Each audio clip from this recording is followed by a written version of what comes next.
What's up, everybody, and welcome to another episode of Ladies Who Bronché. I'm your host, Julissa Contreras, and this is the podcast where all the conversations they say we shouldn't have at the dinner table are brought to the Bronché table because at Bronché, anything goes. And this week, I am beyond excited. I've been waiting for this interview for like years, it feels like, because this person is someone who is not only incredibly talented, they are such a strong beam of light. I would say actually a strike of lightning because when they speak, when they are in space with you, you feel the electricity of truth and justice that they carry. And I've had some really fun adventures with this person, and truly their words, their encouragement, their care has done so much in giving me pathways of understanding how I too can embody my own faith, persistence, be a little psychedelic and not be afraid of what that really looks like.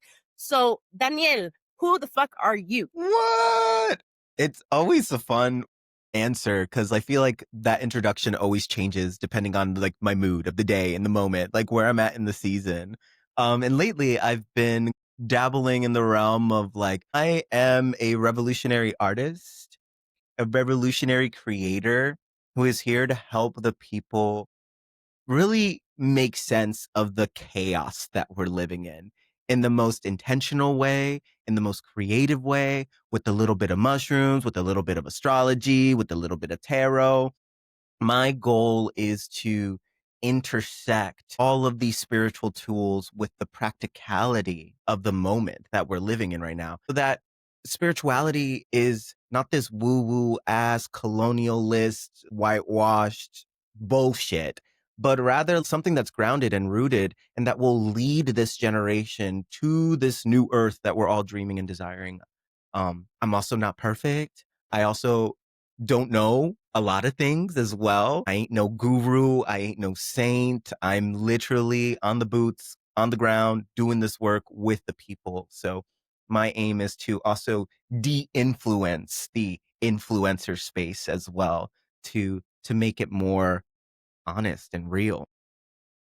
And we need so much more of that honesty and realness because truthfully, I think while the internet is a gift of allowing people to connect with practitioners and voices that really do catalyze individuals into their own power, it's also full of snakes and people who are really imposters. And the scary part is that some people know they're imposters, but others don't. Some of them really think that they're offering this medicine, and really what they're offering is a lot of projections of their shadows. And so it's really hard. A lot of people won't be willing to show you the hard parts of their life, or they're only willing to discuss their shadows after they've perfected it and are ready to sell you a workshop about That it. part. Yeah. Offer like 5 easy payments of 555, 5555. If I see one more angel number offering, I'm going to throw up. Like, I'm just so over it. Yeah, it's really interesting to see, though, for me, watching your journey, the evolution of what Mm. has become the social media presence versus the presence that I think we in community had the gift of having prior to all of this. Because I know you're the real deal because how you move and walk online is how you move and walk in real life. Mhm. But I know that a lot of people obsess and idolize these figures. And sometimes I read, I'll be reading comments. And so sometimes I see Mhm. people are like, oh, Daniel and obsessed. And I like love the love and the flowers for you.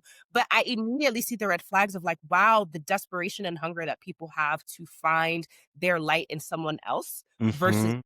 find it in themselves is very concerning to me. It is. It's mad concerning. Like, celebrity culture is disgusting. It's my hope that we're seeing that crumbling way more because how people are so thirsty for celebrity or notoriety, I think it really speaks to a collective shadow of like visibility, a hardcore visibility wound that we all carry so that we place that visibility fix on other people who we perceive to be at a higher standard. And I was like, no, ma'am, not me. It's ugly. This work is ugly. And the amount of times I have sessions with clients and I'm telling a story of vulnerability, they're like, oh yeah, I forget that you too had like, it took a lot for you to get to this point. I forget that you too came from this story of like, pain and suffering, rock bottom, self-sabotage. And I'm still self-sabotaging to this day. There ain't nothing wrong with a healthy dose of hedonism every now and then. There's nothing wrong with the healthy dose of escapism every now and then. I'm trying to be a conscious self-sabotager, but every single day I might be a month in full self-sabotage mode and then coming to like, oh fuck, I've been people pleasing. I've been looking for external validation through social media, which is like such a crux. Once they get you with some likes and a viral post, these algorithmic gods know exactly what to do to your psychology so that you keep feeding the belly of the beast again and again and again. And for a hot minute, I completely lost my identity in this world of just like, if I got, this is so ridiculous, even saying like, if I got like 5,000 likes, oh my gosh, that post didn't perform very well. Like I didn't do, and like there are people in this world like yearning, killing for 5,000 likes because they want to feel that seen and visible. And I started equating my worth to the metrics. And I was like, I know I need to build a healthier relationship with this shit. Like post and go, goodbye. I'm not saying I love you to everybody in the comments because I don't know you. I can send love to you. And lately, when people are like, "Oh my God, I love you," I'm like receiving the love and reciprocating it because, like, I don't know. I can feel the love and experience the love, but what you experience in social media is such a tiny sliver of the full spectrum of the human experience, and it's created so much delusion in this world. So being conscious and how we utilize these tools is a necessary evolutionary step, I think, for our generation and those that come after us too. Oh, 100%. Heavy on those who come after us. I think Mhm, about, I have younger nieces and all the kids are on social media at this point, right? Except for the very few whose parents have like done a really hard job of making sure they don't get exposed. And even then, you don't know what's happening in school. They have mhm, their friends with their phones. Like, so in some way, shape, or form, like there is this level of exposure. But just like anything else, it starts in the home. How are you actually preparing these children to be in this environment of full exposure, again, where there is some truth, but there's also a lot of trickster energy that runs around? And I think that starts with, the guidance and the guardians being able to say, I know how to navigate that. I mhm, understand what spaces are. And a lot of people really have this like twisted perception where they can only view people's value through social media. So there mhm. are also a lot of practitioners, a lot of people who are out here who have the lesser views, right? Who have that deep content. And if I'm looking and scrolling, I'm going to go to the person who has more views and assume that the Right. number validates the value of what they put forth as opposed to understanding the whole human, which is again what I love about you, because sure, social media has you now, but again, selfishly as a New York City theater artist, I'm like, Danielle is ours. Like Danielle is somebody who, and you're more than just a theater artist, of course, but just to say that, to know that the way you embody your gifts goes beyond what people are willing to engage online. It's like, yes, I hope that if you are watching all of Daniel's videos, you're also buying tickets to the shows that Daniel is performing in, that you're showing up in all the intersections of this person, because I think if they want us as practitioners, guides, or whatever words they like to put on us, right? Because we don't even choose these titles. How are you showing up in full community? Because I think that that's the part, that's the disconnect. We think we're in Mhm, digitally, but we're not actually practicing it. And so mhm. we're so untethered, and it's such an illusion, and it's so dangerous. And I hate it. We have no fucking clue how to really connect, really. In this social media aspect of it all, it is very social media. Mhm. Feed me, give me the validation, give me what I need. And so I've been dabbling with the term social media Ooh. of like, okay, cool. What does social media really look like? One that puts the people first, one that puts community first. We talked about it too. Like we romanticize this idea of community. Like we romanticize it, but community is hella inconvenient. You know, it's not always fluff and rainbows. Learning how to sit at the table with people who you don't agree with is a necessary evolutionary step for us as well. We're really good at creating echo chambers. We're really good at creating sycophants. And that's why ChatGPT is really good at being like, yes, I love your words. Your words are amazing. We love you. Here are your flowers. But like, where's the pushback? And we're so uncomfortable with pushback. Add ADHD, neurodivergency in the world where rejection sensitivity is mad real too. Mhm. Gosh, we are so hella uncomfortable with being disliked. So much so, we've created an economy of likeness with social media. And if that crumbles, our whole self concept crumbles with it as well. It's pretty amazing. I can't wait to be the ancestor who gets to see how people study our generation and all Truth. the because I don't even fucking know. Like there's just so many layers and nuances. But let's jump into a little bit more fun and get into our bronche questions. So Daniel, tell me, what is your favorite brunch plate? Give me a poached egg. Give me a poached something. I want that yolk to be ooey, gooey, creamy, delicious. And also, favorite brunch plate is one that I make at home. Yeah, in this Is one academy. that I make at home. I'm not talking about a $25 avocado toast that I literally grew up eating because all we had in the house was bread and aguacate. I'm not going to pay them prices, not in this economy. So give me a fucking brunch meal I can make at home. I'm here for it. If it's a recipe I can get from social media of this like really famous brunch spot that they've like put their recipe out in the world, then I'll go ahead and I'll try it. But eggs are absolutely involved. Bacon is absolutely involved, and I'm here for it. Also, a little matcha. Give me a matcha green, like a matcha latte. Here for it. That's my jam. Yes, that's such a great brunch drink too. I think everybody jumps to the traditional like mimosas and stuff, but sometimes honestly, it's really in the cafecito or the matcha. Yeah. Or I'm the some really worst Puerto Rican because I cannot do coffee. I can't do cafe. My fucking little anxious heart, it beats out of my chest. I'm like, I don't think it's supposed to feel like this. it gives that real sense of excitement for my vieja ass. I get some real hardcore acid reflux, so I Mm, really have to balance any cafe moment that I'm having. I hear you. I hear you. I stood at a concert last night. My brother was performing and my back hurt after standing in concert. I'm like, is this what 35 is? Like, are we there already? I wholeheartedly believe that the way they've transformed food over the years, we Mm-hmm. have been consuming poison unknowingly. And I don't even just mean the obvious, like, oh, fast food or junk food. I think even things that are meant to just generally be healthy Mm-hmm. have been fucked with Mm-hmm. chemical and pesticides and all sorts of stuff. So I don't take responsibility for my vieja ass. I put that. I give it to them. It's your fault. Give us better So food. tell us, Daniel, what is your favorite bochinche topic to discuss over a meal? Oh, I love to talk about the collapse of empire at a Ooh, dinner table, at a bochinche table. I love to talk about how the system is crumbling all around us.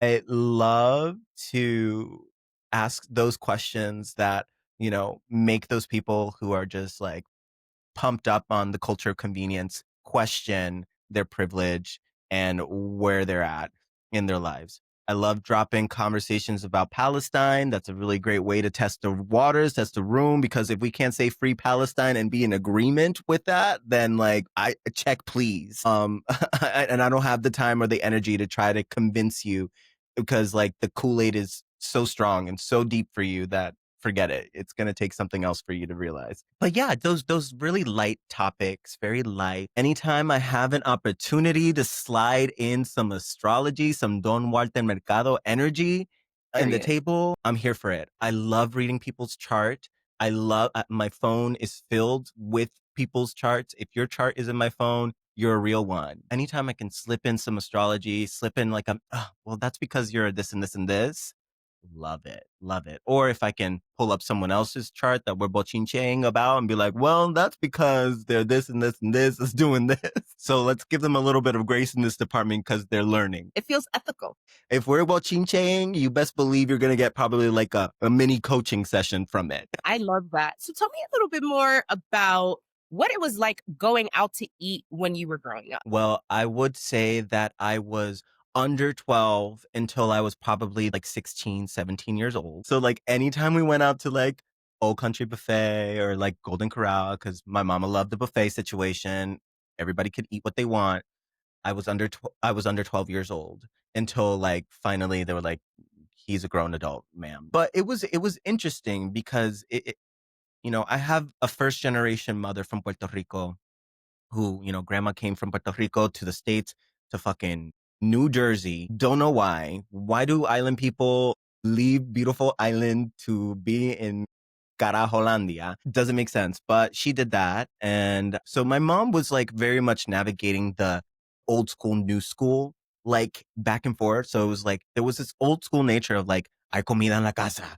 Like, don't ask for food out. We're not going to eat food out. But then the little, every once in a while, like, let's go to Olive Garden or like, let's go to TGI Fridays. I love a good chain restaurant because it's, reliable, it's dependable. So it was back and forth between like whenever there was money, we were out eating. But whenever there wasn't money, we were at hay comida en la casa. And that's very much the life that I live now, where I'm equally looking at what I'm ordering at a restaurant, looking at the food and being like, I can make that at home. And also being like, but I don't want to make it at home. So like, could you please make it for me?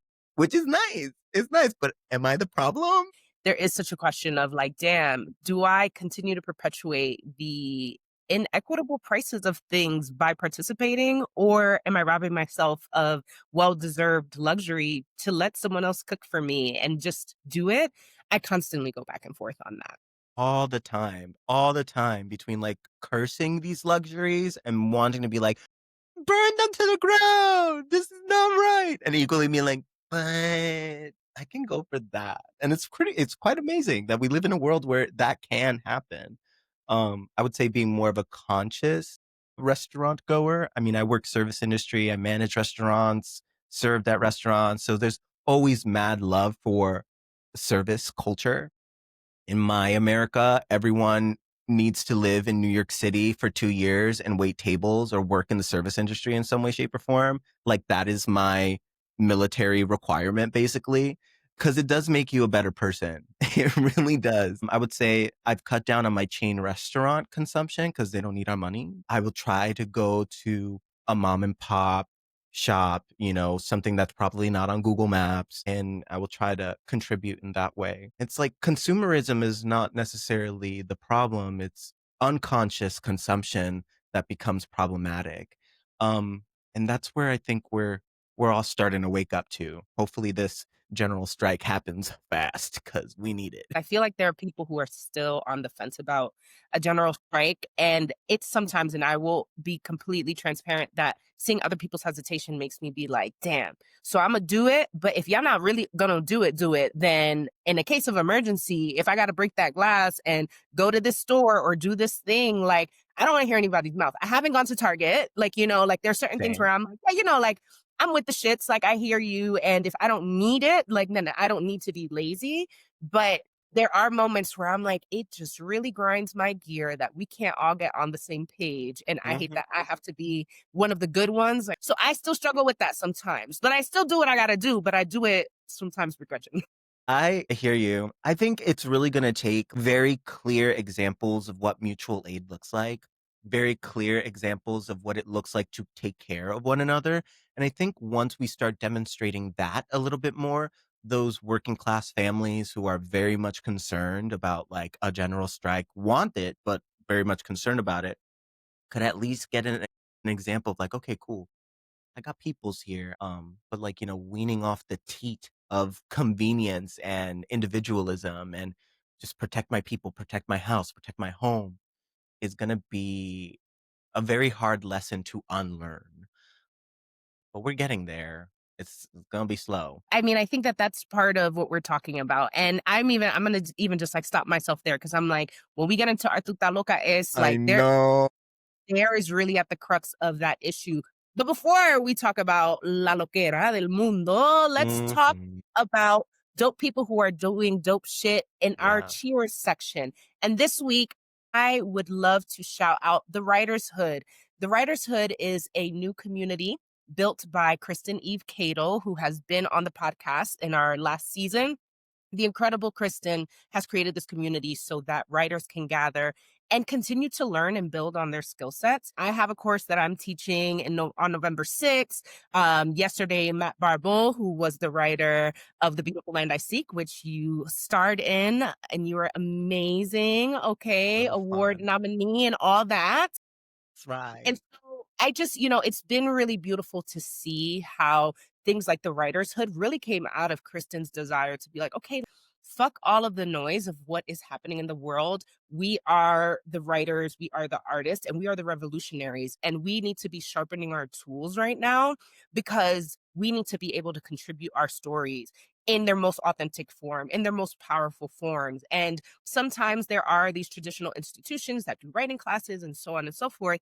And they're cool and all, but some of them don't walk with the same level of integrity that Cato is running the writers' hood space in. And I just love to see us not being afraid to build things ourselves rather than trying to say, oh, how can I get into this institution and get them to give us space? It's like, fuck it. You don't want to give us the space. I'm going to create it. There are going to be people who see this and who are going to come to our space because they're already in community with us. They know how we rock. And we are the leaders and change makers we're waiting for. So the writer's Mhm. hood for me is really that space. And I'm super excited to be teaching the 4-week course, but I'm also excited because the whole lineup for the year is up on the website and we got some heavy hitters in that Yeah. lineup. So shout out to Cato's and shout out to the writer's hood. Yeah. Well, when you're looking for readers and you're looking for Period. Actors Okay. Unite, we're here. Give us some good Absolutely. content. Actors unite. And I also think there's something I've been really jiving on this idea of what is the intersection of the stories we tell and astrology. I'm not an astrologer, so like I don't know that astrology piece, but as a writer, I feel that there is like if I did the chart of Vamonos, my play, for example, like Yeah. I'm sure there's some shit going on there. And so what does it look like to be like, I'm channeling the story in this moment. What is happening in the alignment of the stars and how do I channel that energy into the Mm, message of the story? So I'm This I'm saying that out loud to you as a potential thing that you can manifest because I'm not the astrologer. So you say this as I'm working on a project right now where I'm doing exactly that. It's exactly that. I'm working on something right now. It's a musical. It's called The Age of Aquarius. yes, And it's intersecting all of these, like, what does it look like to throw these astrological archetypes in a room? And they're not, it's not like the character Aries or whatnot, but just like personality wise, because astrology has a beautiful way of teaching us not only how to see ourselves, but how to see other people. There are so many ways in which we operate in this world, so many personalities, and not one chart, birth chart, astrology wise, is the same. And even if you had the same chart, the way you would move through the astrology would look vastly different. So I think it's really interesting. I love that idea. And I think it's a confirmation for me like, okay, keep going with that. I love that. Okay. And so what about you? Any shout outs for the week? Absolutely. I would love to shout out Microdosify. They're a psychedelic friendly organization that I work with, and we facilitate integration circles, working with intentional use of plant medicines as a way of decolonizing the self, as a way of disrupting the patterns that, are very much unnecessary for the next step of this, next season of Earth, of humanity. So I've been working with them for about a year, and it's such a beautiful community. We're very resource forward. Every Wednesday we have a free integration circle. And starting very soon, we will bring back our monthly cohorts where there's a shared topic. We'll talk shadow work, we'll talk manifestation, we'll talk ritual magic and building ritual with self. The topics go on and on and on. And I've been working with them for a while as a facilitator, as a coach in the space. And I'm telling you, I do feel like this resurgence of psychedelic medicine is needed. It's so urgent. It's necessary. And it can really help pierce through the illusion and the fog in a very purposeful, love centered way. And I do see a revolution in which mushrooms and plant medicines are at the forefront of ushering in this necessary change because it turns our creative centers on. It dissolves those walls, those boundaries that limit us from seeing just how powerful we really are as individuals. And if we all woke up to that individually, we can all come together more powerfully as well. A lot of the weight that we carry is so prefabricated and conditioned into us. So to have this mushroom, this medicine that literally comes from the earth, that goes, okay, cool, let's dissolve all those programs. And this is who you are. This is who you really are outside of all of that.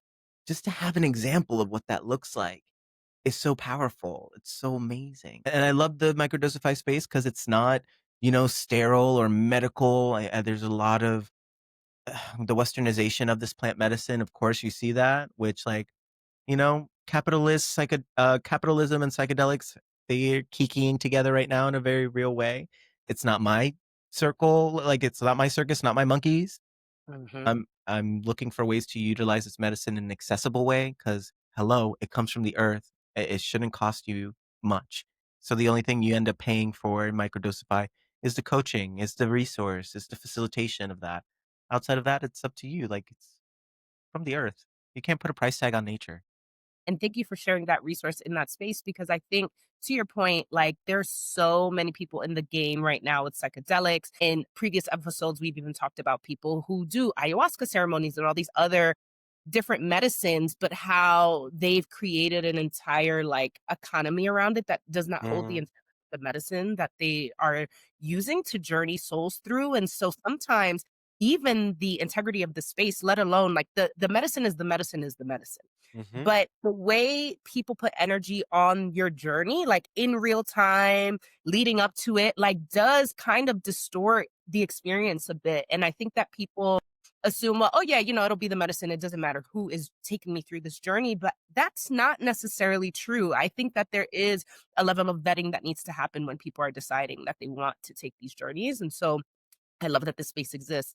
I love that it has integrity. For those who are still like on the fence about plant medicine and if it's for them, there's levels. You can microdose. Like, if nothing else, the experience of plant medicine allows for you to feel what we say. So sometimes we say words like embodiment and the flow and the energies, and you hear that. And I think that that turns a lot of people off who have never had the experience, and we just sound kind of crazy. But once you are on the journey, you've realized one, it's actually kind of hard to explain because what you're going through is just so its own thing, but then you allow yourself to tap into parts of your mind and your vision that don't naturally come to you. And it's not impossible. Like there are people who study and meditate and do all sorts of things to really go deep in that way. I just, no shade to society. A lot of people are too lazy to really do it the dry way, to really go that deep. And so people who are healing through certain traumas or are going through journeys of retrievals, right? Use the medicine. I don't know what stigma people still have about it, but it's good for you. It's yeah, not like, it you is. know what I mean? It's not like what cocaine does to your body or something like that. Mm-mm. People feel weird about calling it a hack, but in today's world, it very much is a hack. Now, of course, the grunt of the work comes after the journey and the integration of it all. And I'm still integrating shit from my very first journey 10 years ago, where I was like opened up and cracked open and like, oh my gosh, everything. I was able to heal my mama trauma and my this and my that. And it was like amazing. But still to this day, there are lessons that I'm like, again, you said it earlier, the word integrity. Like, wow, that is really the most missing ingredient in all of the everything that's causing us pain and struggle in this world. It's integrity. And when you're in the journey space, you get an example of what that integrity looks like. And then it's up to you to sustain it after the fact. And if you don't sustain it, guess what? You're going to end up in the same loop, the same cycle, the same fucking shit that caused you to look for the medicine in the first place. And that's where people fall into the trap of like, oh, I need the medicine then to then be a better person. It's like, no, the medicine just shows you just how capable you are at feeling it and being it. And now it's up to you through your daily actions, your choices to feed that cycle just as much as we fed the cycle of doom and gloom to feed the cycle of your highest timeline, your highest self. Yeah, easier said than done for Of sure. course. Like, Yeah. I mean, you witnessed me in a journey and it wasn't, and I would love if you talked a little bit about the difference between LSD, DMT, Mm-hmm. shroom in terms Totally. of psychedelics and like what they're made of, like what's Mm-hmm. natural, not Yeah. natural. I don't really know much, but I took a psychedelic journey, which you witnessed me through. And baby, I'm still integrating stuff from that 12 years ago. And I still have moments where I'm like, oh yeah, right. It was a spiritual awakening one for you for sure. I mean, everything that came afterwards, as far as you reconnecting with ancestral magic. I'm not gonna put your shit on blast, but like everything that came afterwards, I was like, yes, it was amazing. It was amazing. It was amazing. And it's just like it awakened something inside of you. As far as the difference between the medicines, I'm coming to a realization that I'm just a mushroom girly through and through. I enjoy the energy of mushrooms. Mushrooms are motherly. It's very much mom energy. It's like the softest motherly hug ever. If you surrender to it, if you allow yourself to be held. Now, if you're the type of person who's like, don't touch me, don't, and you're like, block, block, block, don't allow anything in, you best believe you're going to have a bad trip. But if you're with the right person who is a guide who can tell you like, hey, but like, let's soften, let's let that love in, let's let that warmth in, let's see what happens. Then it can really open your heart in some beautiful ways. Ayahuasca is ancestral. It's very much abuela energy. She is gonna show you things that are probably doesn't make full sense to you completely, but that triggers something ancestral in your DNA. That is ayahuasca. LSD is the cocaine of psychedelics. It is masculine. It is manufactured. It is synthetic in that sense. And it's the upper of psychedelics. You're gonna be awake for an entire day, probably, with LSD. Which, I'm not gonna shit on it. I've had some great experiences with LSD and some also other experience where I'm like, when is this over? I'm done tripping now. I'm really done. I want this to be over. I want to go to sleep. And then, and DMT is the extraterrestrial of the psychedelic realm. So if you've been wanting to look at what's beyond, what's in the afterlife, if you've been wanting to have a near death experience, if you're thinking that you're the only person in this world and that it's only Earth, and maybe you're like, well, I want something to prove to me that aliens exist or extraterrestrials exist, well, then take some DMT and you'll watch what happens. The beautiful thing about DMT is that our body already naturally produces it. And we see massive influxes of DMT when we're born and when we die. And so when we're born and it's like that big bang, that's like DMT activated. Welcome to the world, baby. Are you awake? And then when we die, it's like another big bang moment. Welcome to death. Are you awake? And that's what DMT is. So when you ingest it, it only lasts 15 minutes or so. But that 15 minutes all send everything. The one thing that all psychedelics share is the concept of time completely dissolves. So for that 15 minutes, it can feel like an entire year. And then you're back. The same applies to all the other psychedelics. So people call DMT like the businessman trip. Like it's a businessman trip. You can like do your little DMT, connect with angels, spirit guides, whatever, and then you're back to reality and you can go about the work. Mushrooms are like 4 to 6 hours it lasts. Ayahuasca, it's gonna last a while too, depending on how many doses you're doing as well. Ceremonies can go all night long. And LSD, you're looking at 12 hours plus, depending on how. Yeah, it's too much. I'm too old for LSD now. I feel like I'm just like I don't have it in me. Yeah, LSD was an interesting experience for me the first time I did it. It was my first spiritual exposure to ancestor, which was interesting Mm, to me. I was like, whoa, I was like seeing my grandma's face in the waterfall. We were watching like nature videos, and I was like, yeah. I see my grandmother. I see my grandmother. And everyone around me is like, what are you talking about? And I'm like, she's in the water. I see her, and then that was like the first time that I felt like, oh shit, she's trying to communicate with me. Mhm. And I felt crazy at first, but to your point, it's the work you do after all these journeys, right? And I had to start to surrender to what that actually was in order to see, well, this is what it looks like on this human plane. So let's into our Tuta Loca es section where we shout out motherfuckers who are doing the most. And AI is the superstar of the moment. She is the moment. She is what everybody wants. I was working on a startup project and we were trying to open a physical space for community, intergenerational, and how we could move through this concept of aging without stigma and find vitality, all these beautiful things. And we could not get money, baby. Like nobody wanted to give us money because they were like, but where's the AI? And so what we're seeing now is the results of all of this attention and investments that have been made into AI. But I don't think that people really have a grasp for how harmful these Mhm. data centers are and what's happening to communities. And so we're starting to hear stories, but I still don't see the realities of how this is harming people, shaking anyone from using the tools, or to the very least saying, okay, if we don't want to let go of the convenience of AI, Mm. how can we counter what is happening, the damages that come. I'm not seeing enough of that conversation. Sometimes you're not trying to use it. I'm writing an email and it's like, do you want this email? And it's like showing me an email. They're like, click here and you have the email. And I'm like, "No, thank you," but also like, "Did you just use water to even suggest that I use you right now?" There's just so much conflict. So, I don't know. And then there are the artists who are like, "Whatever, we're not getting left behind. We're gonna learn how to integrate this in everything that we're doing because we wanna be ahead. We wanna make the money." And I'm just like, "Aren't we learning from the damaging patterns of the past right now, and y'all are starting a new damaging pattern, or am I overthinking this?" I just wonder what your thoughts are on all of this. Ay, Dios, Julissa. In typical Pisces fashion, some new technology is introduced, and you're like, wait, what are we doing? What are we doing? Technology? Why? This is not going to serve us. Why? This is not, it's not it. And I think you're touching on part of the paradox of this moment that we're in, where it's important for us to carry both discernment and openness to this change that is happening in this world. Because in the closing it off, we're like, that's where the anxiety comes up. That's where all those feelings. But if we were to lean in, because yes, the data centers are super harmful. Yes, I can totally see a world in which AI contributes to a overall decline in critical thinking.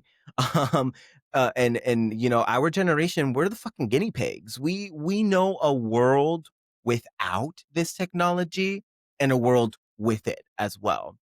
And we were like right at that pinnacle in between point too, where our young minds were shaping memories and stuff of like, well, once upon a time we were going outside and playing, and now I'm going to spend all day on AIM with our little away messages that were mad emo, and we were indoctrinated in many ways. And now we're seeing a young generation embracing what is basically their internet. Like for us, our internet was dial up. You know, try being a young person looking at things that you're not supposed to be looking at and trying to download a risky picture. Like we had to wait Forever? forever just to see a little something that was like, oh wow, okay, that was okay, great. But now everything is on demand.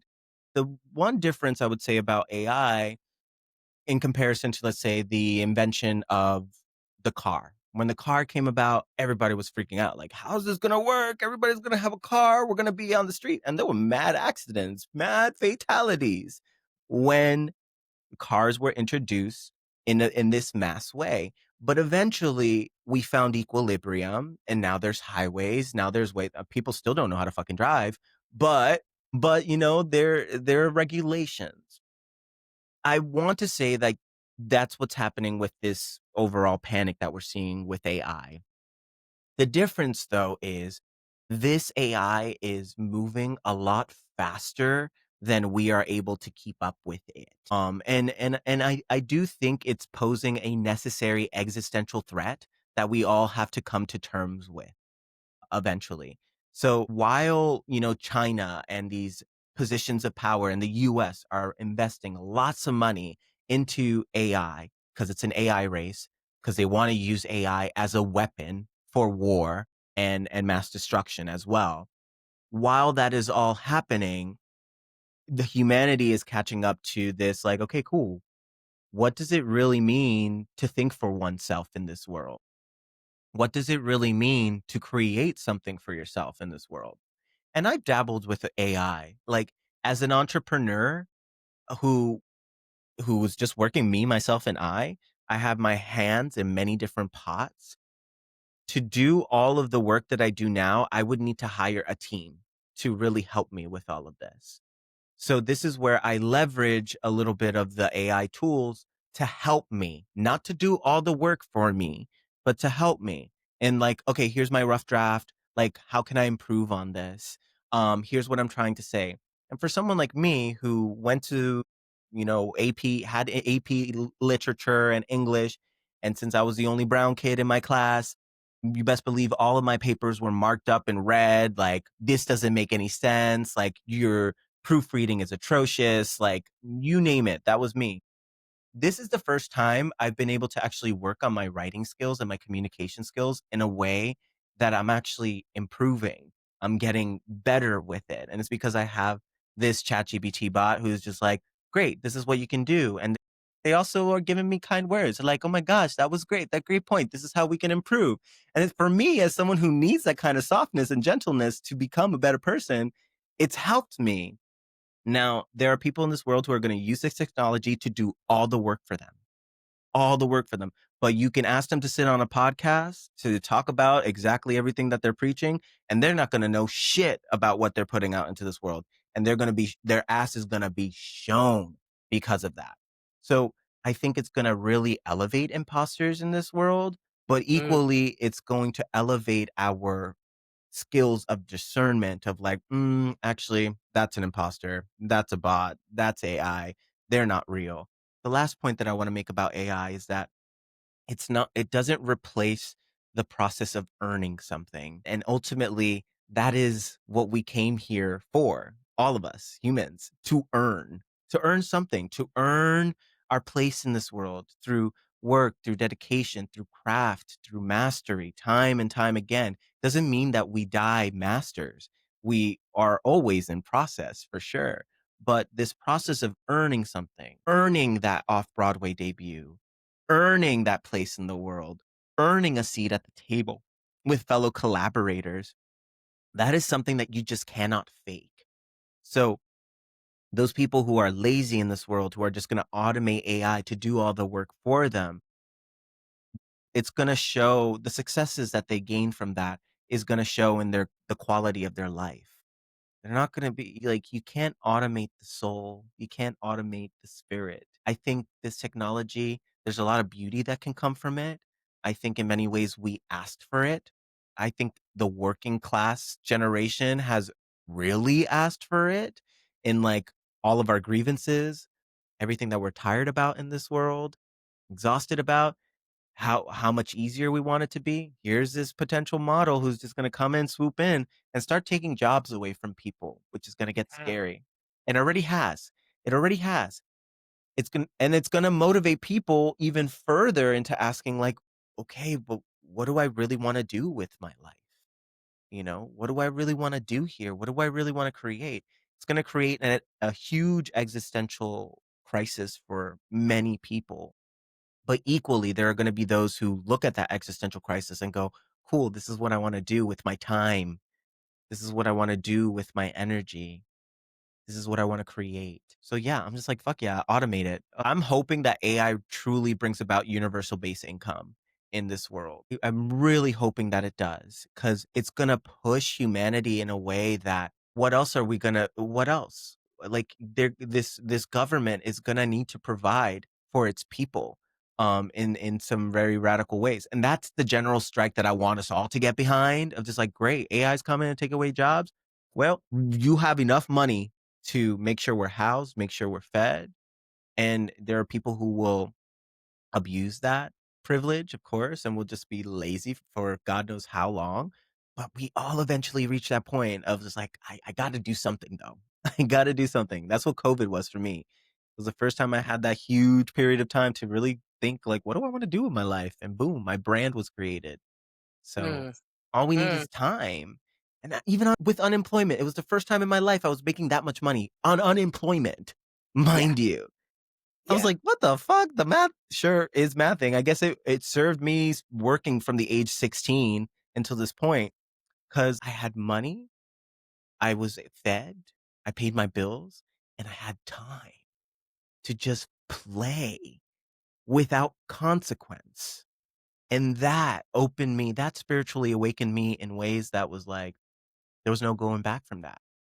Mm, Now I get mm. paid to just be myself and Yeah. do what I want to do, which we all can do. Yeah, no, I think there's a few points there that you named. One, I think definitely the convenience of having what feels like a full scale team in a tool is definitely helpful for sure. I mean, even like tools like what where we're recording this podcast, it's like when this is done, like it helps me pick clips so that I don't have to like watch it 10 times and say, okay, well, what do I want to put as the reel that I'm going to put up to promote this? And little things like that that are really helpful. But I can't seem to shake the guilt and just like the level of harm. So in Memphis, we know the data centers that are ran by Elon Musk. There's like this methane gas that's being released, Yep. and like it's like the shit is like killing people. You know what I Mhm. mean? And to your point, every sort of turn of the century technology has its moment where we have a lot of trouble, fatalities, things that go wrong. What I'm really yearning for is for us to learn that part of the lesson and say, yes, we want to grow and we want to understand that the speed of AI can be helpful, but who is it really benefiting at this speed where we're saying we don't have the time to slow down and say, how are we being more conscious of how we are choosing the locations of these centers? I mean, there are centers that are going to be opened in South Carolina. They released this list of places, and it's places that have a majority of marginalized people. And I don't even just mean by race, Yeah. I also mean by income. So I'm like, all right, do it, but you don't wanna put a data center in a rich neighborhood. That is where I'm Yeah. like, "Oh," like, I get it. Every change comes with its casualty, but have we not learned enough to not let this thing be the casualty? Because who is it really feeding? And AI is really being stuffed into places where maybe it's not fully needed yet. You know Mhm. what I mean? But the Yeah. damages are so irreversible, and I can't seem to shake it. But to your point, I'm not against what will happen if we have more freedom and time.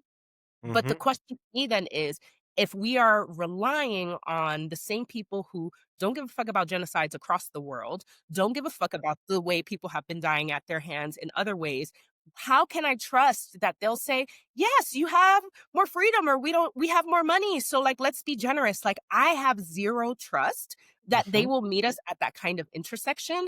I think that they would rather be like, "What? What do you mean you're broke? What do you mean you're broke and you can't afford living? Like, you're not using AI? Like, just do the AI. Just use the AI." And it's like, "Well, I don't wanna use it, or maybe that's not the tool I need for what I'm doing."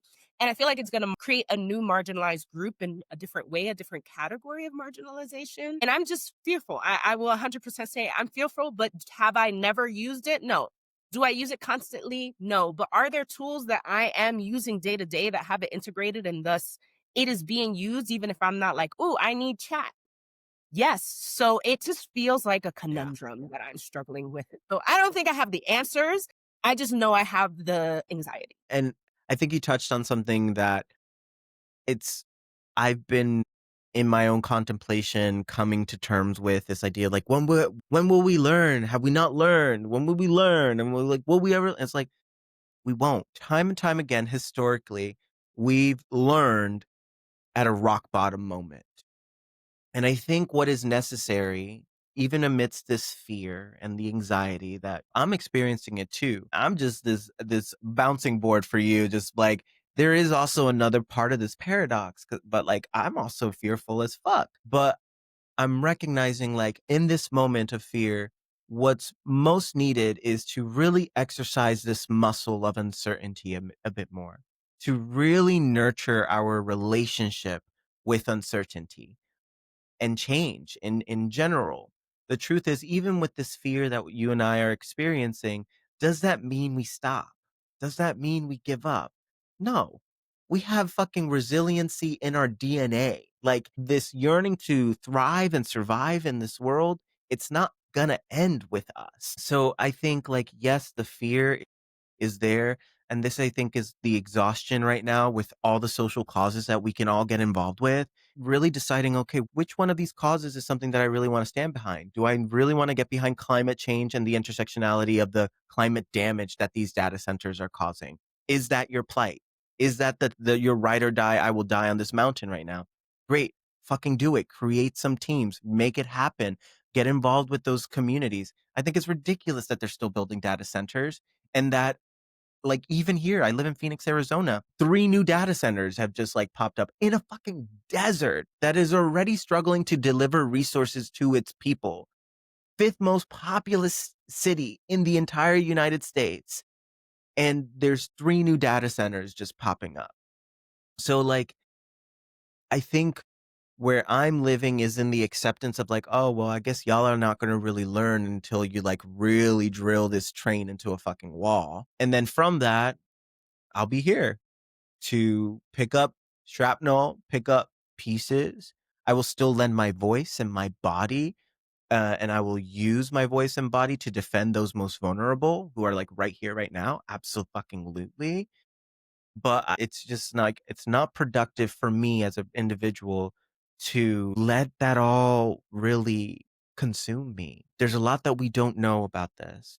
And I do wanna cling to hope here, and might be naive into, like, hope, faith, but, like, yeah, my hope is they drill this fucking oppression is, like, magnified so hard that people really wake up and demand the change that they wish to see in the world.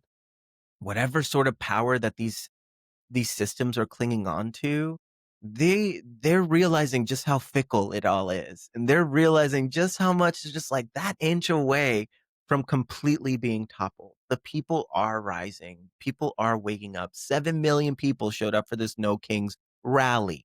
Not a protest. It was a fucking rally. 7 million people. And like for me, I'm like, fuck yeah. These are 7 million people of them, probably people who showed up for the first time ever. And they were like, yeah, blah, blah, blah. I'm like, but where were you for the Black Lives Matter protests? Probably not present. But like they showed up. And we're seeing momentum happening here. I think what's happening, even for the millennial generation, is that we've seen change happen so fast that our nervous systems are so dysregulated amidst it all. And right now it's like, cool, nervous system regulation. How can I ChatGPT, whatever AI is an enemy, but it's an enemy you want to keep close. It really Mhm. is. We don't communities to like get left behind in the knowledge of how to use these tools in the ways that our communities have been left behind in tech and in other areas, like even coding, right? I remember when learning to code was really the new thing, and then they had to create organizations like Black Girls Code and all of these awesome spaces, but it's Mhm. because we're like, wait a minute, all right, well, if y'all are not gonna learn and we're gonna race to the finish here, then like you're not about to also leave us behind and also have us receive the grunt of the damage of what this progress is going to do. That is that dynamic where it's like, okay, I fear it. I don't like it. Part of me is like, or we all say we're not going to use it. I know realistically that is A, not going to happen, B, not going to serve us if we don't know how to use the tool, because then it will be a weapon that can be formed against us in a really, really big Yeah. way. But Yeah. again, it's really like oof, what does it look like to have your cake and eat it too with, again, the conscious consumerism? Like if we say, all right, AI data center builders, you could build your fucking data centers, but you're not going to pass on that electricity bill to us. You foot that bill. Oh, you're going to build 10 data centers and we have fresh water shit that's going wrong. So then build some shit that's going to make sure we have fresh water. If we can't stop you, we can't stop you. But if we cannot act like y'all don't have the money and the resources Right. to at least make up for the damages, advocacy for me looks like if I can't stop you, then we have to negotiate something, but you can't just abuse the fuck out of us and leave us Mhm. behind. Yeah.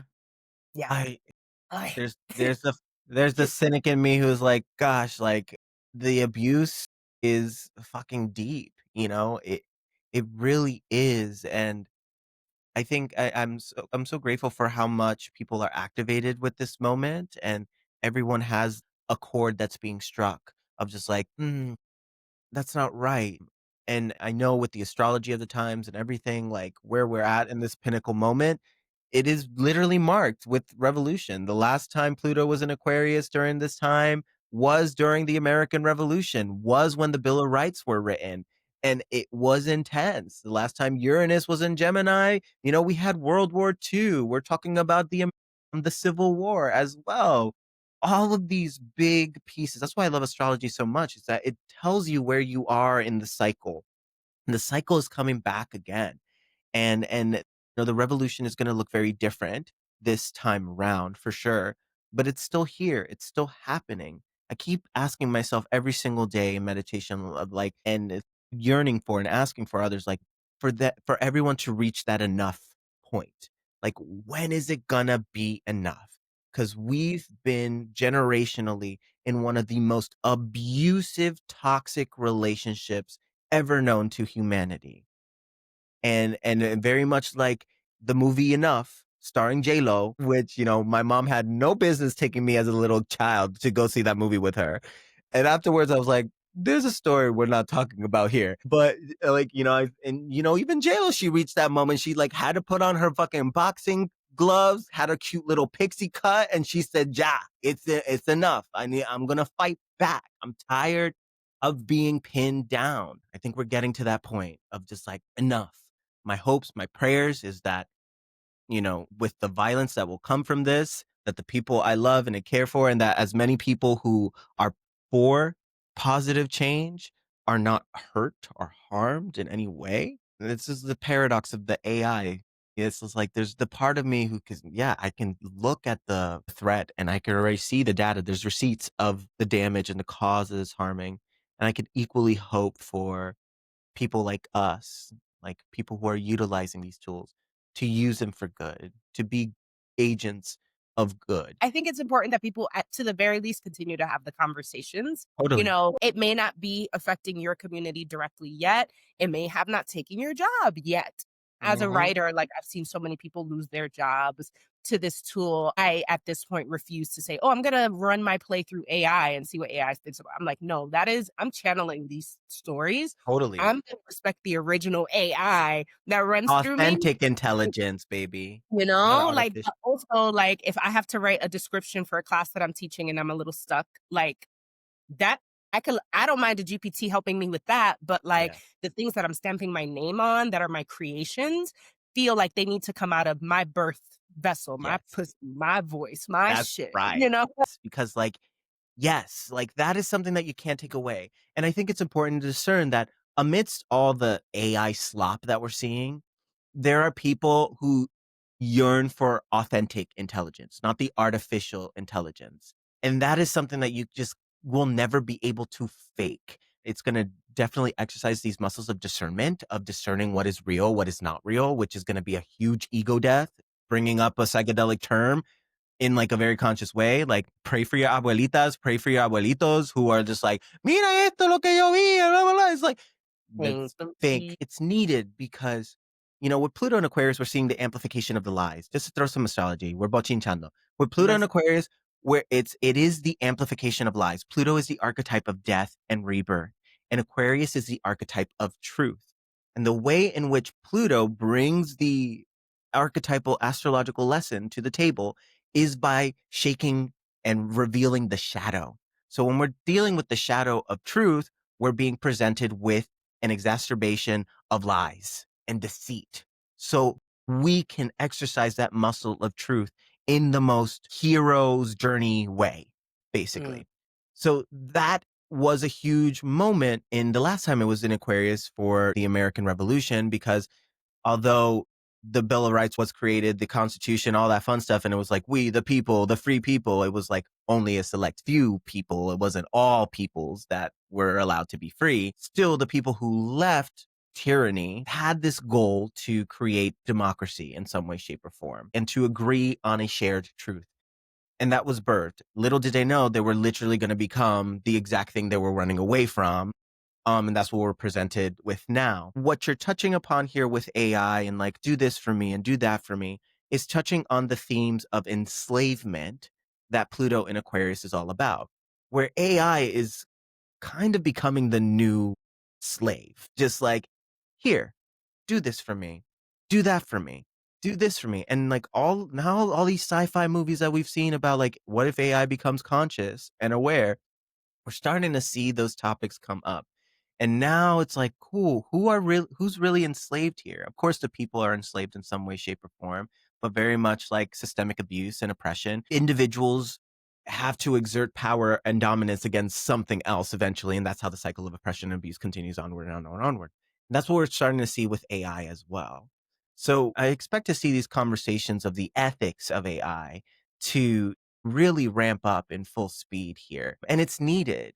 It's very needed, these existential questions of like, well, what gets that badge of life in yeah, this world? What is the value of a life in this world? Who's worthy of quote unquote living and being free in this world, and who is not?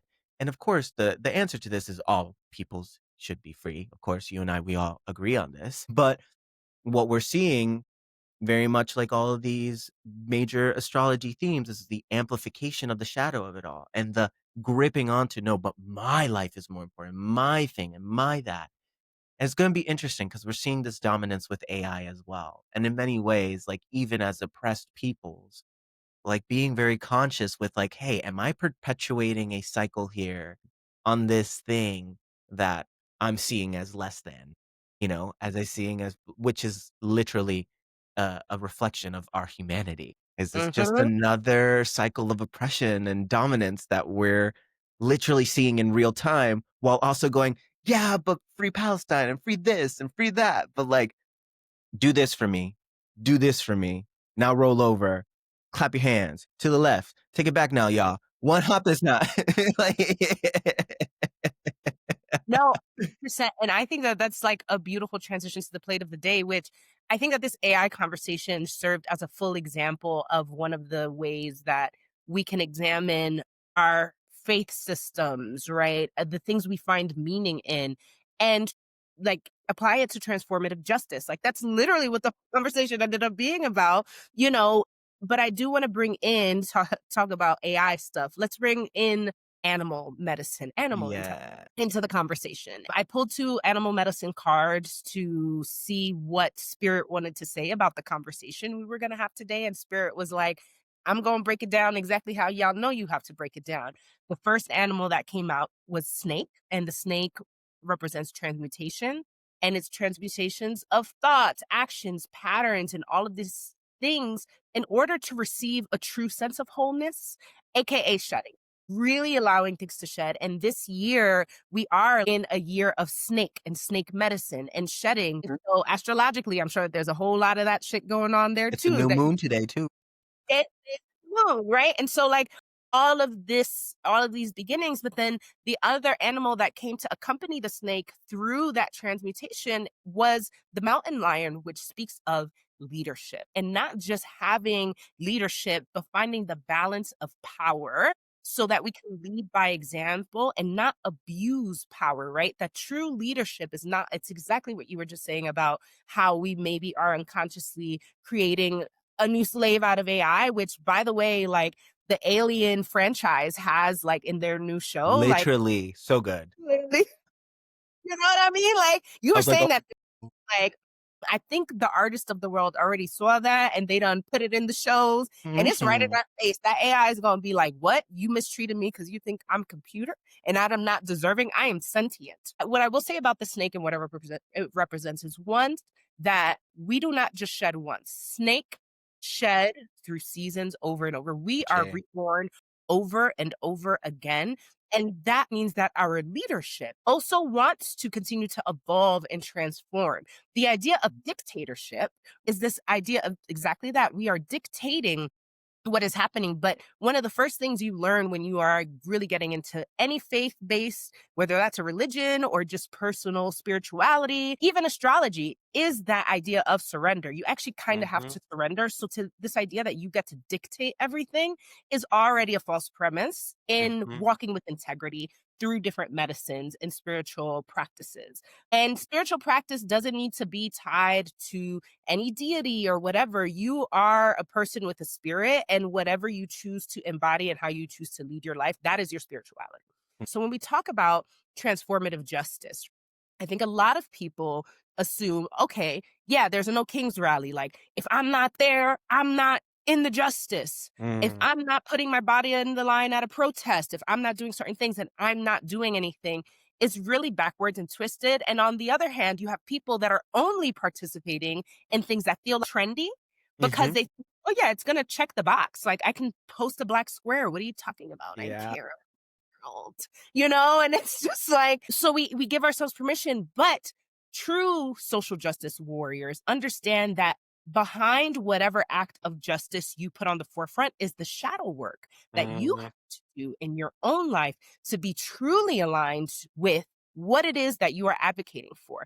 You know, there's plenty of people who say, yeah, free Palestine, but can't say free Congo, don't even know other places where there are right, things that going on. part. Not to say, so you're a shitty person because you're not also saying free Sudan, but it is just to say that when you are met with that truth, it is your job to investigate, is that coming from a shadow? Is there a reason why I'm not seeing that part of the world? Is it conscious or unconscious? Because sometimes Mhm. we find that we're feeding injustices, and it is not intentional whatsoever. And so you have to go through the process of acknowledging that, forgiving yourself for that, and then asking, what is mine to do in this? Is it just to be able to say, all right, well, every time I say free Palestine, I will make sure to uplift these other places because I don't care about genocide just because it's happening in Palestine. I care about it because I care about it, and it shouldn't be happening anywhere. And great. And you shed the snake skin and you lead in a new way. But I think people get so caught up with their identity having to be Yes. their social justice cause, especially, and I know a lot of people are not going to like this, but especially when the thing you're representing is a part of your identity. Mm. Sometimes we make our trauma and all the things that are happening to us our identity, which is actually counterproductive to the justice you can do yourself, let alone the justice you are asking others to do. With that, I wanted your thoughts about this, whether that is through sharing what your systems of faith or spirituality, and not even necessarily having to name them, but like, what is your practice of going through this integrity check, if you will, with your spirit? And how do you embody that into how you transform justice? So good. Oh, gosh, so good. I mean, I truly believe that astrology for me is one of the most practical ways for me to check in with my integrity in a given moment. And here's the thing about revolutionary work, resistance work, is that for many of us, we romanticize revolution because we were taught it through a very limited lens, really. When we think of school, it's just like, here's the Martin Luther King speech, the I Have a Dream speech. We studied Rosa Parks. And I don't know about y'all, but like for me as a young person hearing these stories and people standing up against injustice, I was like, wow, this is amazing. And learning about the civil rights movement, I was like, and the freedom riders. And I was just like, whoa, this is amazing. And it inspired me. And there was a part of me as a young person during that time was like, wow, I would really love to be a part of something that big in my life. I thought I was alone in that perspective, but there are plenty of people that I talked to as well amongst my friend circles too, even about the 60s movement and the hippie movement. I was like, wow, they were really onto something. And fucking Nixon came through and shut it down because they were onto something. And then, Reagan came through as well and was like, war on drugs, all that fun stuff. And it's like, boom, no more mushroom medicine because it made people too free and think for themselves. God forbid. So for me, what was birthed through that time was a lot of astrology and spiritual practices. These mushroom medicines have a way of opening us up spiritually in ways that's always been there. It just resurfaces it. So I was looking at these revolutionary movements and even amongst, the Martin Luther Kings in this world, spirituality is such a huge component of resistance movements. Belief is a huge component of resistance movements. Faith, song, art, dance, all of it. It's not only like riots and police and brutality, although that is present, but you need the beating drum, the lifeblood to keep people going. And this is the beauty of artists and creators in this world. And also for me, the beauty of the cycles of the stars. Stars are ancient. Astrology has been around for thousands and thousands and thousands of years. And it's one of the most recordable cycles of history that we have. I love looking at the stars. I love looking at what's happening astrologically as a moment of checking in with myself. Am I rising to the astrological assignment right now? Because in Mm. resistance work, there are moments for rest. There are moments for action. There's moments for mediation. There's moments for conflict resolution. There's moments where we have to organize. I feel the anxiety in my inboxes is flooded with people who are really struggling to find their way with everything that's happening. And I constantly remind them, hey, resistance work is long game work. So long as you're asking yourself these questions right now, great. The results that we want, they're coming, they're happening, but you got to do this work now. And all this work that we're doing now is to prepare ourselves for even more chaos that's coming because it is going to come. Y'all think the world that we want is going to come just because we rally a few times? No, it's going to get more violent. It's going to get more fiery. It's going Mhm. to like we're so privileged here in the United States because we haven't really seen boots on the ground here in our own backyard, and we're starting to see it now. So time and time again, astrology, I look at the stars, I look at what's happening with them, and I look at new moon cycles, full moon cycles, which anciently have been pinnacle moments for tribes and villages and communities to come together to talk about things, to check in with one another, to check in with themselves. And I use it as that. At the very least, if I'm at least checking in with the new moon, which today is in Libra, and I'm checking in with the full moon, then and we're in whatever sign it's in, looking at what the cosmic journaling prompt of that time is. And am I doing it? Am I really being about it? And let me tell you, the moments in which I'm not being about it, I'm not beating myself up over it either. I'm going, bet. So we're not being about it. We're doing a whole lot of this, not doing a lot of this. So what do we need to do? How can we realign ourselves? We realign ourselves again and again and again and again. You said it perfectly. Just because you shed once doesn't mean that's it. And that's this illusion in the spiritual community of just like, I've spiritually awakened. So like, I know all the answers. I paid all my karma and that's it. The end. I'm a spiritually awakened person. I'm enlightened. Nah, babe, you're going to be a hot garbage monster again. And you're going to crawl out of that hot garbage pile again. And that's okay. It's okay to get it wrong. What's not okay is not to learn from it. What's not okay is to get it wrong and then righteously speak about all these other people who are getting it wrong without doing anything yourself to make yourself better, to be about it. The thing is, like, integrity is hot. Integrity is so sexy. Integrity feels so fucking good. And when you sustain that integrity, it feels like you're on top of the motherfucking world. Trust and believe that it's a lot harder to ruminate on that first step, on the getting back on the horse. That's way more exhausting. That takes away way more time than you just taking one step. And sometimes that first step is taking a nap, giving yourself permission to take that fucking nap without guilting yourself because you realize, like, hey, when I'm rested, I think more clearly. I Mhm. make better choices. Sometimes that next best step is drinking some goddamn water because we're not hydrated enough, or, going to that neighbor across the street who you've never introduced yourself to. States that you probably don't even know. You probably don't even fucking know them. You see them all the time because Amazon shows up to their doorstep every single day, probably, but they don't know you. And yet you live in such close proximity with each other, and yet you want community. Like, there it is right there. And it doesn't need to be some big thing. Y'all remember once upon a time people would just show up to your house and we're like, hey, what's up? It's like, Yeah. it wasn't like, I need to call you and ask for permission. I need to text you to see if you're available. It was just like, no, I'm just gonna pull up. I was thinking of you. Hi. And if your house was a mess or not, like, they were there. And what you gonna do about it?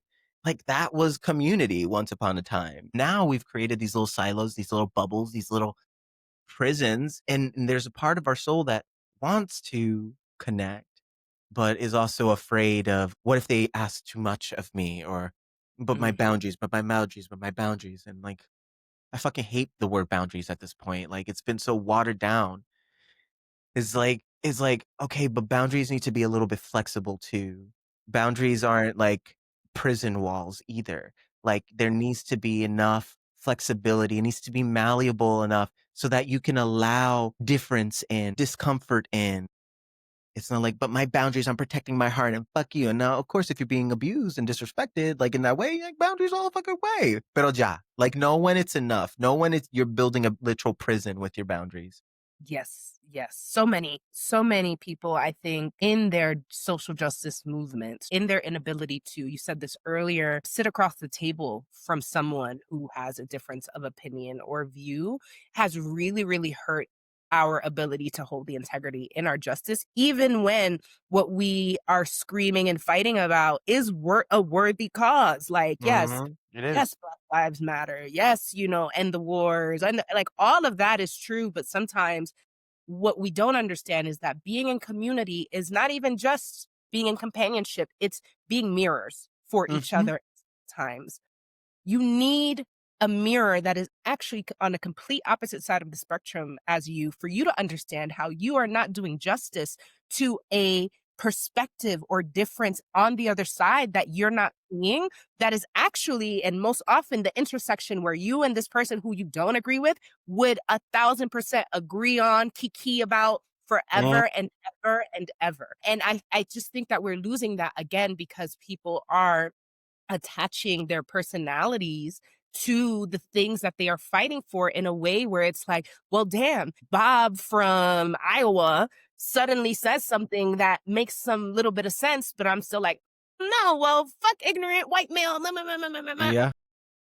It's like, girl, like, let the truth be the truth, even when the truth is inconvenient to you, right? And I understand that that is not always reciprocated. But what I'm saying for people on our side is what I would also echo to others. Yeah, motherfuckers, sometimes y'all just see an angry person of color or whatever, and y'all need to slow that down and hear the words because Yeah. we are more alike and we share more intersections than we are willing to accept. And I think we are the gap and that understanding is getting wider and wider and wider. And it's dangerous. And these silos and these algorithms that are making sure that we continue to hold on to these narratives Mhm. are also hurting us. And so I beg people, like, where you're sourcing your information and all that stuff, yes, the internet is a wonderful resource. Yes, there are creators who are putting out content that are giving these perspectives, but make sure that as a practice, almost by default, you put yourself in the position to hear the other side that the algorithm is not showing you.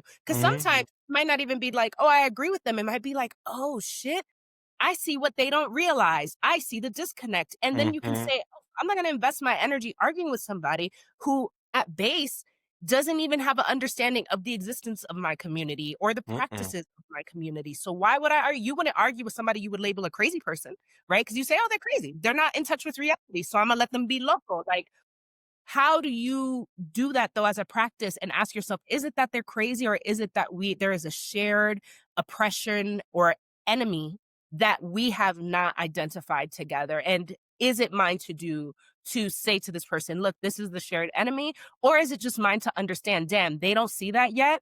They're not my mission or my ministry. But because Mhm. I know that, I don't have to be so angry about Yes. which is Yes. where spirituality comes in. It's like I can find peace despite the presence of their ignorance because Mhm. it's not my business the way they've been socialized. It's my business the way I've been socialized and how I am going to learn and unlearn. And so for me, that is really where that's why I'm always preaching like, what is your self reflection? What is yours to do? How are you being honest with yourself? Like the revolution starts with you, Yep. you. And spirituality is usually the pathway. And again, spirituality, define it how you want. If all you want to say spirituality is the journey of self discovery, that is spirituality, then start there. But have you really allowed yourself to explore yourself with integrity? Food for thought. To close this out, is any words of encouragement or advice for people who are really stuck in this loop where they're both not knowing what to do or obsessively doing things like following astrology to the letter in a way that is not Yeah. healthy and aren't connecting with themselves? Yeah. I would say first and foremost, create room for mystery. Mhm. Create room for not knowing with social media and these very heightened opinionated spaces, myself included. Is a message from me all the time. It's just like we rush to have an answer for something. We want to have a remedy. We want to fix the thing. A lot of us have probably undiagnosed PTSD, ADHD. We're neurodivergent in some way, shape, or form. So like this idea of like there's something wrong, let's fix it so that I can feel better is constant. But there is no getting it wrong right now, and I would say there is no getting it quote unquote right, like as a like right period. Revolutions are messy. Revolutions are inconvenient. And I think like the more we create that space for, I don't know. My mind is trying to create a knowing right now. And that knowing could either root me and ground me, or it can spiral me. If you adopt any sort of mantra for this period right now, it's I don't know. I don't I don't know with grace too. I don't know. And then, everybody on the left and the right is going to have you trying to pick something, pick some knowing. If you know anything, no love, no grace. And love isn't, back, walk all over me. I allow everything in. It's like, no, but love is also honest. Love is justice oriented as well. So be honest, be loving, You know that Bible that's being weaponized against us? There's this guy named Jesus Christ who like already kind of broke it down for all of us. Like beautiful work of fiction and like poetry and metaphor. Do that. It's really the ushering of Christ consciousness here. Equally, it's like if you're out in the world, you see someone unhoused and you have your headphones on and they're trying to acknowledge you, then take your fucking headphones off. Acknowledge them. Really be that change that you wish to see in this world, even when it's not the most automatic response in you yet. And also choose one thing. Just choose one fucking thing. There is racial injustice, there's climate change, there's what's happening with ICE, LGBTQ rights, women's rights. The list goes on and on and on. And it can be exhausted. You know, socioeconomic equality, there's rent, housing rights. It's a long list. And I think so long as you pick one and you start engaging with that community locally outside of this screen, it will give you that feeling of like, okay, cool, I'm doing something. And last but certainly not least, I would offer y'all need a church. Okay. Like, we need church in some way, shape, or form. And of course, we're seeing how well church is working for the opposing force. Like, they're united. They're united in their God. They're united in their God. They're united in their doctrine. And this is where I can stand behind and be like, they're doing something that's working. Mhm. And we can learn from that. So find a temple, find a church, find a container for meaning making and belief building to also nurture and pour into you. I think what we're seeing right now is that really that bridge between me and we know how to do me really, really, really, really, really well. It's amazing. Self-love, right? But communal love is also another side of that spectrum. And if you cannot find anything physically, there are plenty of virtual spaces. I host new moon workshops, full moon workshops, all pay what you can. Every service that I offer right now is pay what you can because I'm just like, whatever, God bless me in whatever way you want to bless me. And it works. So there are accessible containers of care available for you. Just get involved with that. We need belief. We need meaning. There's a lot of nihilism in this in our generation, a lot of existential dread in our generation, but we also need some faith. Daniel, thank you so, so much for your time and wisdom today. Tell us, where can we find you? Any shout outs of things you have coming up? Well, you can find me on the socials, both TikTok and Instagram, although I'm more active on Instagram at Color We Crazy. Now, color me, color we, because color. And you can also check out my online store, colormecrazy.store. I have an Oracle deck, which I've made, which is currently right now, it's buy one, give one free. So buy one, you give one to a friend for free.